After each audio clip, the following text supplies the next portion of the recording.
anak-anak, sampai jumpa lagi dengan Bunia di mata pelajaran Biologi Asyik.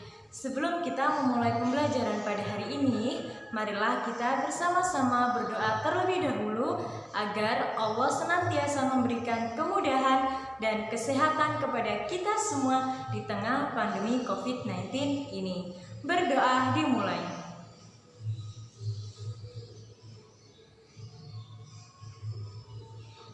Berdoa selesai. Anak-anak, siapa nih di sini yang masih suka nahan pipis? Karena malas, Bu. Aduh, Bu, lagi asik main game, lagi asik WA-an, Bu, atau karena jarak kamar mandi yang terlalu jauh. Waduh, mulai sekarang stop ya atau berhenti ya menahan pipisnya. Kenapa, Bu? Jadi anak-anak, urin yang kita keluarkan ketika pipis merupakan suatu zat yang sudah tidak berguna bagi tubuh kita. Karena itu, urin harus dikeluarkan dari dalam tubuh makhluk hidup. Nah, anak-anak, tubuh kita itu sudah sedemikian rupa mengeluarkan zat-zat yang sudah tidak berguna bagi tubuh kita melalui sistem ekskresi yang kita miliki. Jadi, pada hari ini kita akan belajar mengenai sistem ekskresi. Tujuan pembelajaran pada hari ini adalah anak-anak mampu mendeskripsikan apa sih pengertian dari sistem ekskresi dan organ-organ apa aja ya yang tergolong dalam sistem ekskresi. Nah, kira-kira apa ya pengertian dari sistem ekskresi?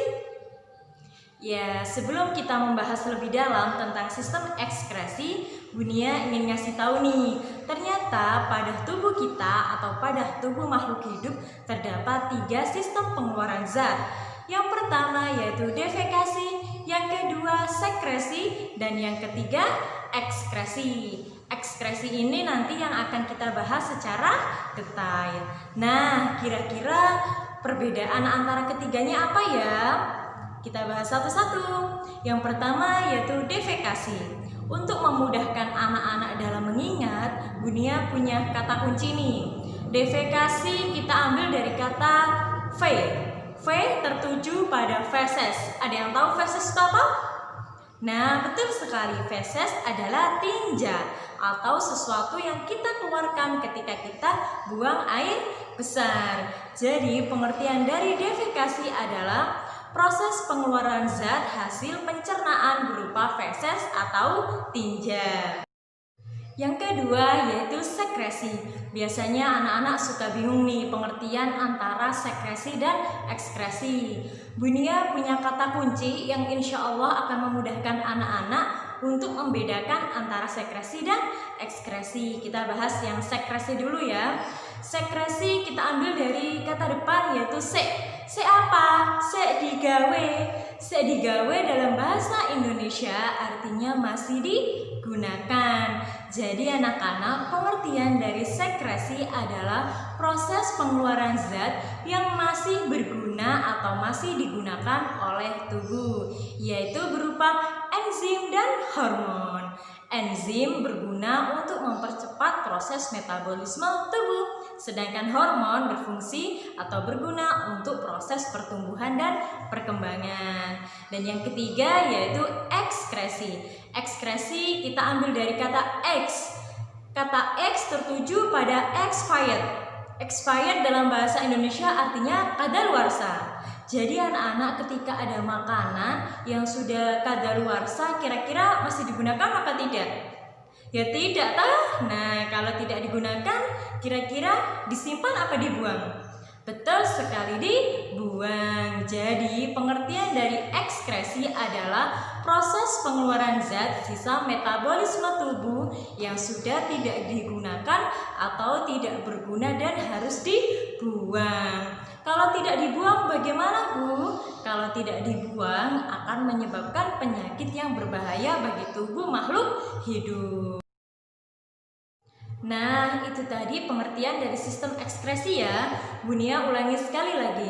Sistem ekskresi adalah proses pengeluaran zat hasil metabolisme tubuh yang sudah tidak berguna atau tidak digunakan dan harus dibuang. Kira-kira organ-organ apa saja ya yang tergolong dalam sistem ekskresi? Jadi anak-anak, sistem ekskresi memiliki 4 organ pengeluaran zat. Yang pertama yaitu kulit, yang kedua paru-paru, yang ketiga ginjal, dan yang keempat hati.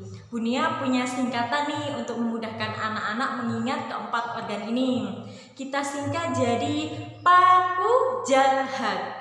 Pa untuk paru-paru, ku untuk kulit, jal untuk ginjal, dan hat untuk hati. Apa tadi? Paku jalhat. Harus diingat-ingat ya.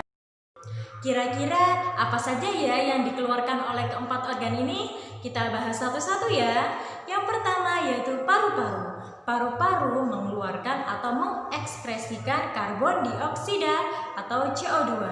Jadi anak-anak, karbon dioksida itu sudah tidak berguna bagi tubuh kita, tapi berguna untuk makhluk hidup yang lainnya, yaitu tumbuhan untuk proses fotosintesis. Yang kedua yaitu kulit. Kulit mengekspresikan atau mengeluarkan keringat. Jadi saat kita berolahraga atau ketika kita beraktivitas itu akan mengeluarkan keringat. Yang ketiga yaitu ginjal. Ginjal mengekspresikan atau mengeluarkan urin. Urin harus kita keluarkan karena sudah tidak berguna bagi tubuh kita. Kalau tidak dikeluarkan dapat menyebabkan penyakit yang berbahaya. Dan yang keempat yaitu hati. Hati mengekspresikan atau mengeluarkan zat empedu yang sudah tidak berguna bagi tubuh kita. Oke anak-anak, itu tadi penjelasan mengenai pengertian sistem ekskresi dan organ-organ apa saja yang tergolong pada sistem ekskresi. Untuk penjelasan lebih detail tentang ekskresi pada ginjal dan ekskresi pada kulit akan Bunia jelaskan pada pertemuan berikutnya. Oke anak-anak, senantiasa jaga kesehatan, atuhi protokol kesehatan dan kebijakan pemerintah untuk tetap di rumah dan belajar dari rumah bersama keluarga atau orang tua masing-masing. Karena sebagian dari kita yang keluar rumah untuk kegiatan yang tidak penting dapat mengancam nyawa orang-orang yang kita sayangi. Jangan menulari dan jangan mau ditulari. Sampai jumpa di pertemuan selanjutnya. Wassalamualaikum warahmatullahi wabarakatuh.